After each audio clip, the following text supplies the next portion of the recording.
मित्रांनो, एक काळ असा होता म्हणजे 1990च्या दशकातला, ज्यावेळेला अल्बमसाठी 8-8 गाणी लिहिली जायची.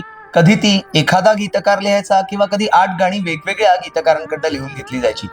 ऋतू हिरवा नावाच्या अल्बमचा एक किस्सा सांगावासा वाटतो. ऋतू हिरवासाठी सुधीर मोघे यांना संध्याकाळचं वर्णन करणारं एक गीत लिहायचं होतं. आणि त्या गाण्याची गंमत अशी की ते गाणं लिहिताना पहिलं कडवं लिहिलेलं होतं, तिसरं कडवं लिहिलेलं होतं, पण दुसरं कडवं त्यामध्ये ऍड केलेलं नव्हतं.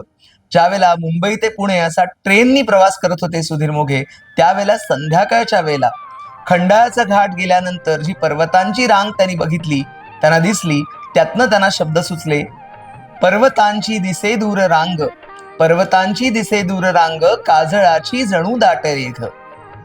काय गंमत असते नाही की दुसरं कडवं हे नंतर लिहिलं गेलं आणि त्यानंतर ते गाणं ध्वनिमुद्रित झालं, ऋतू हिरवा नावाच्या अल्बम मध्ये घेण्यात आलं. संगीतकार होते श्रीधर फडके आणि हे गाणं इतकं लोकप्रिय झालं की ते वजीर चित्रपटात सुद्धा घेण्यात आलं. गायिका आशा भोसले यांच्या स्वरात ते ध्वनिमुद्रित झालेलं होतं.